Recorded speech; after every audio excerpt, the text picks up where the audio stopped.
তোমরা আদর্শবান হও, সৎ পথে দেখো। মনে রেখো, মুখে হাসি বুকে বল, তেজে ভরা মন, মানুষ হইতে হবে মানুষ যখন।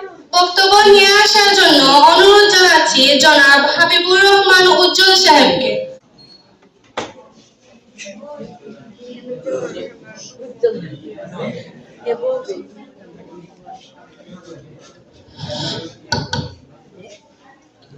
আহমাদুহু ওয়া নুসাল্লি আলা রাসূলিহিল কারীম, আম্মা বাদ। আউযু বিল্লাহি মিনাশ শাইতানির রাজীম। বিসমিল্লাহির রহমানির রহিম। ইয়াহইয়া চৌধুরী উচ্চ বিদ্যালয় কর্তৃক আয়োজিত এসএসসি 2025 এর বিদায়ী সংবর্ধনা ও দোয়া মাহফিলের আজকের অনুষ্ঠানে উপস্থিত সম্মানিত সভাপতি, উপস্থিত প্রধান ও বিশেষ অতিথি, উপস্থিত ম্যানেজিং কমিটির সম্মানিত অভিভাবক সদস্য, উপস্থিত জাতি গঠনের কারিগর, সম্মানিত শিক্ষক এবং শিক্ষিকা বৃন্দ, উপস্থিত অত্র বিদ্যালয়ের প্রাণপ্রিয় ছাত্রছাত্রী ভাই ও বোনেরা, বক্তব্যের শুরুতেই আমার ব্যক্তিগত পক্ষ থেকে সবাইকে জানাই সালাম, আদাব ও আন্তরিক অভিনন্দন। আজকের এই বিদায়ী সংবর্ধনা অনুষ্ঠানে আমি শ্রদ্ধার সাথে স্মরণ করতে চাই 1952 সালের ফেব্রুয়ারি মাসে বাংলা মায়ের দামাল ছেলেরা যারা বাংলা ভাষার জন্য রাজপথে তাদের বুকে তাজা রক্ত বিলিয়ে দিয়েছে, সেই সকল মহান শহীদদের আত্মার মাগফিরাত কামনা করি।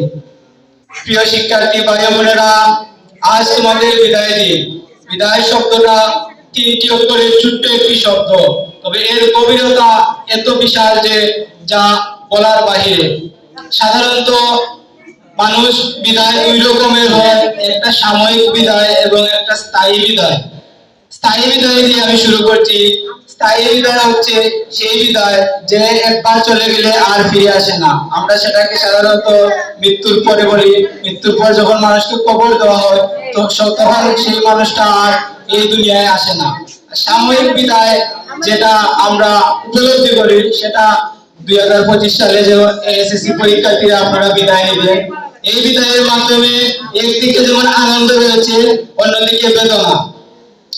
বেদনার দিকটি হলো দীর্ঘ 5টি বছর এই বিদ্যালয়ে তোমরা অবস্থান করছো। বিদ্যালয়ের আঙ্গিনা, বিদ্যালয়ের স্যার ম্যাডাম, বিদ্যালয়ের ভাই বোনদের সাথে ওতপ্রোতভাবে জড়িত আছে তোমাদের বিভিন্ন স্মৃতি। এটা থেকে 5 বছর অনেক আনন্দ বেদনা করার পরে এখন আপনারা বিদায় নিচ্ছেন, এটা হচ্ছে বেদনা।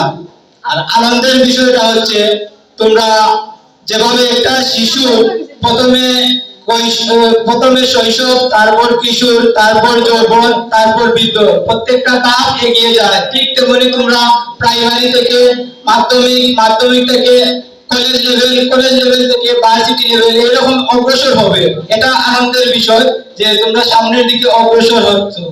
প্রিয় শিক্ষার্থী ভাই বোনেরা, তোমাদের কাছে একটাই অনুরোধ, তোমরা আদর্শবান হও, সৎ পথে দেখো।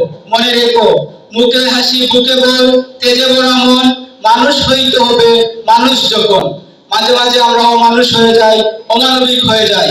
এত কষ্ট করে তোমাদের বাবা মা, বড় ভাইয়েরা তোমাদের এই বিদ্যালয়ে পড়ার জন্য পাঠিয়েছে আদর্শ মানুষ হিসেবে গড়ে উঠতে, তোমরা তাদের মুখ উজ্জ্বল করতে। তোমাদেরকে আরো একটি কথা বলতে চাই, একটা ছাত্র যখন ভালো রেজাল্ট করে তখন 3টি জায়গায় সে সম্মান লাভ করে এবং 3টি জায়গায় সে বিপরীতে দুর্নাম লাভ করে। সম্মানের দিকটি হলো একটা ছাত্র যখন পড়া করে তখন তার মাধ্যমে তার পরিবার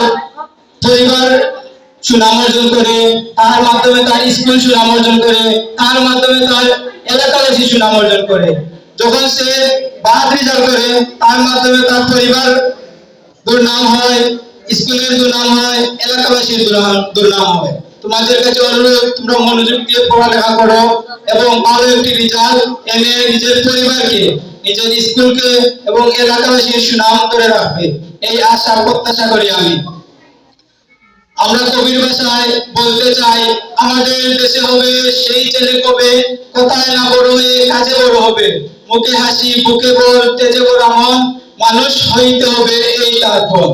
প্রিয় শিক্ষার্থীরা, প্রিয় স্যার এবং শিক্ষকবৃন্দ যারা অতিথি আছেন, সবাই শিক্ষার্থীদের জন্য 2025 সালের এসএসসি পরীক্ষার্থীর জন্য আপনারা দোয়া করবেন, আমিও দোয়া করি তারা যেন ভালো একটি রেজাল্ট দিয়ে স্কুলের সুনাম অর্জন করতে পারে। এই আশা এবং প্রত্যাশা ব্যক্ত করে আমি আমার সংক্ষিপ্ত বক্তব্য ছোট্ট একটি পঙ্ক্তির মাধ্যমে শেষ করতে চাচ্ছি। যেতে না হিলে বহায়, তবু চলে যেতে হয়, তবু চলে যায়। ধন্যবাদ সবাইকে, আসসালামু আলাইকুম।